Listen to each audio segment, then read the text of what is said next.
So, I have a confession. I am crazy about Hocus Pocus. I don't know what it is, but I love it, and I have to watch it 4 or 5 times every Halloween season to just really get in the Halloween mood.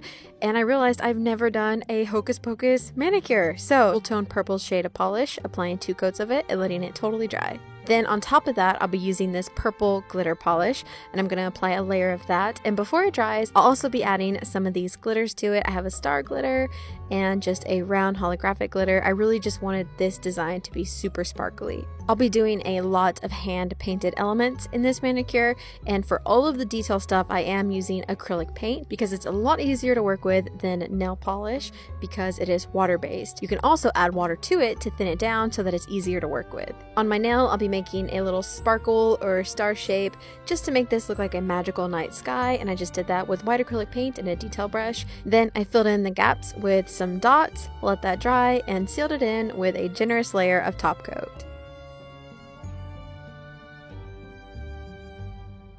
Onto the next nail, I'll be starting with a lime green nail polish, applying 2 coats of this, letting it dry in between, and then letting it fully dry. And I'm actually going to apply a layer of fast drying top coat. Up and off camera, I fixed it. Now I'm going to add some highlights, and I'm just doing this with some gray paint. And I'm laying down the highlights first, and then I'm going to go back with the black paint and thin out those border lines so that they're a little bit sharper. And then I added some more details to his body.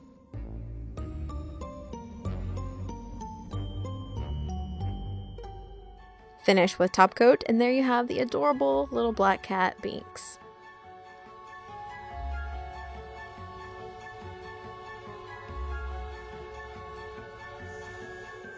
Moving on to the next design, I'll once again be using that lime green polish, applying 2 coats, and again topping this with top coat just to smooth it out. On this nail, I'll be doing some stripes of black, and then I'm going to keep that base green and purple, and this is inspired by Winifred Sanderson's colors and costume. Winifred's colors are definitely more dark and muted, and I decided to go with these brighter versions of the colors just because I like the more graphic look, and it's just more fun for Halloween.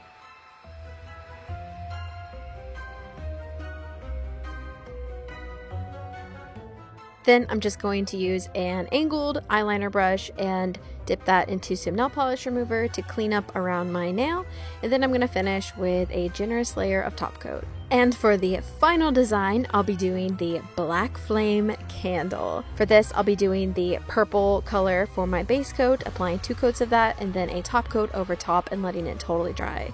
Next, I mixed up a cream, kind of a dingy creamy color with acrylic paint, and I'm sketching out the shape of the candle. I wanted to make it look like it had been burnt a little bit, so it's a little bit crooked up top, and then I also added a darker shade of tan to one side just to give it some dimension, and I blended that in with the other color. Then for the top part of the candle where it is pulling up with wax and melting, I used a lighter shade of tan. It's almost white, and I also created some drips with this color. In the movie, the candle has some symbols painted or carved into it, but I decided to just keep it simple. I'm using a burnt orange color, and I'm just doing some lines and some dots. And then next, I'm going to use a longer liner brush and some black acrylic paint to start adding in some details. I outlined the candle and added a wick, and I also went back and forth with the colors, trying to get that outline as thin and sharp as possible. And now I'm going to do the flame effect, and for this I used watered down, super watered down white acrylic paint, and as that pulled up paint is on your nail, I'm going to take my brush and make sure it's extra dry and pull some of that liquid out of it, and it leaves this cool bubble sort of outline effect. This is an old technique, but I thought it would be perfect for this. And then I added that black flame, and that's the Black Flame candle. I did end up doing a little bit of extra detailing off camera, so if it looks a little bit different than how it did in the video, that's why. I apologize. It's just a little bit easier to do some of these details off camera, but hopefully you get the gist of it. And there you have a Hocus Pocus inspired manicure. I am in love with this nail design. I wish I could wear it forever. Maybe not forever, but I would love to wear it for a while because it is so cute, and it's just the epitome of Halloween and the best Halloween movie in my opinion. If you enjoyed this video, you should check out my Halloween nail art playlist. I have tons of Halloween nail designs, scary and cute, and you can check that out by clicking on your screen here. As always, thank you so much for taking the time to stop by, and I'll see you next time. Bye!